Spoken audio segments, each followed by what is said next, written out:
Jam for Freedom, and look who I've come across. In case anyone doesn't know who you are, if you'd like to say your name and your story, please. Yeah, so I'm Fifi and I'm the founder of A Stand in the Park UK, and yeah, I'm just here with everybody at the Jam for Freedom Festival in the Essex countryside. It's very important to have these, to meet up physically, not just online, isn't it? Yeah, I mean, that's the whole premise of A Stand in the Park, is that we were coming together physically. Obviously, you've got, you know, a lot of contacts online, but I think all of us know that it's not the same as actually being together with your tribe. And yeah, so any time that we're coming together and we've got that shared vision, that shared energy, and passion for freedom, it's very, very powerful. You know, it's all kind of sent out there into the collective, and you don't have that kind of energy coming from exchanges online. You know, we need to be with each other. So that's what we're doing. Brilliant. Yeah, so yeah, let's just go back a couple of years to the start of the Stand in the Park. Obviously we're just gone into the third lockdown at that stage, haven't we, really? Yeah, it was, I think. So it was February 21 was the first stand. A few stands were starting up in the UK, and yeah, we were in the midst of the crazy restrictions, and at that point it was, you know, no more than 2 or 3 people together, and you could only be out for an hour, so-called exercise, you know, all of that madness. So we've come a long way, really. We have, yeah. We're still here. We're still relatively sane. Yeah, I must say it was though the Stand in the Park, which me and my wife started going to in April, so not long after the not long at inception, and those and the marches really brought it home to us that we're not alone. There's so many people, you know, like-minded people out there. Yes, yeah. There's something about, again, seeing that physically, like especially on the marches. You know, I mean, it's whatever people think about how effective protests and marches are, to actually see thousands, hundreds of thousands at some points of people all coming together gives you so much hope in those really, really dark times. It was just such a relief to so many people, to just see everybody there, this sea of people all there to fight for freedom.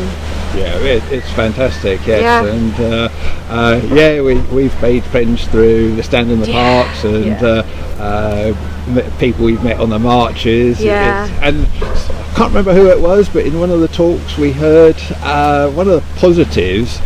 Because obviously every negative comes with a positive, and one of those that's come out of the last 3 years is meeting all the people who you'd have never met. Oh, absolutely. Yeah, I mean, it's one of those funny things, isn't it? It's like it was the best of times, it was the worst of times, because for a lot of us, although obviously what we've gone through is, you know, it's still quite shell-shocking to look back and wow, we actually went through that. But yeah, like you say, there's so many people that we wouldn't have met, so many lives that have been completely changed in the best way possible, and it could only have happened through this. And I've always said, actually, that this, as terrible as it is, it had to happen. There's no other way. There had to be that point, you know, that building up, and this kind of explosion of awakening. You've got to have the catalyst for people to awaken. Obviously it's uncomfortable being kind of pushed out of your little comfort zone. Indeed.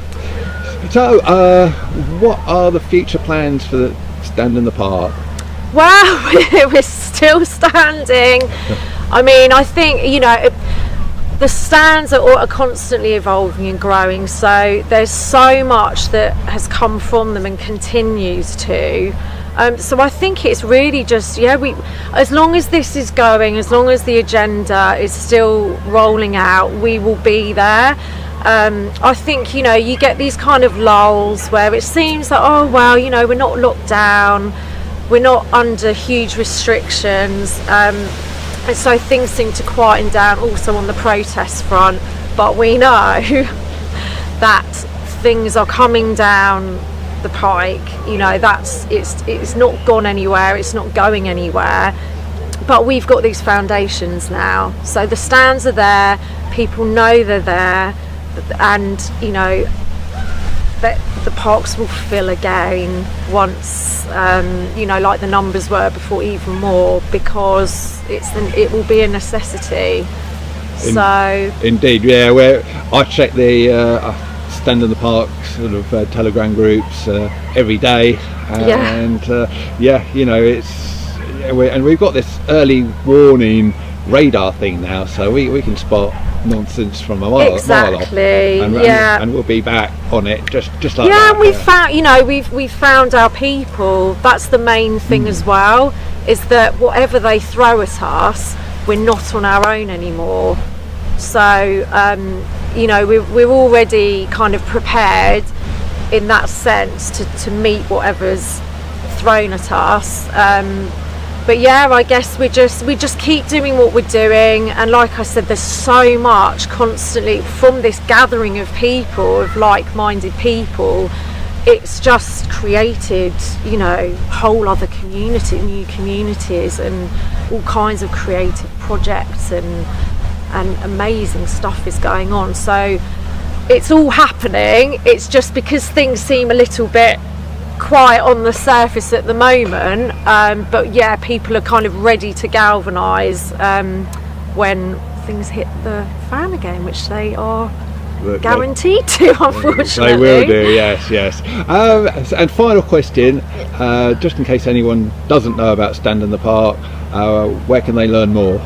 So we're all over social media, so you can go onto Facebook. If you just literally put in a stand in the park, there are numerous groups by country, region.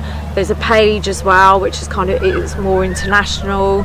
We're on Instagram, Twitter, like most of them, I think. The website is www.astandinthepark.org. So you've got all the stands listed there by country and area also. And that's where you can kind of get an idea of where people are meeting, and any other information. Telegram, of course, as well. There are groups on there, so if you want to kind of connect with people online as well as the stands, that's a good place to go. Okay, I'll leave links in the description box. That'd be great. And Fifi, founder of the Stand in the Park UK, thank you very much for your time. Oh, you're welcome. Thanks for speaking to me. Pleasure.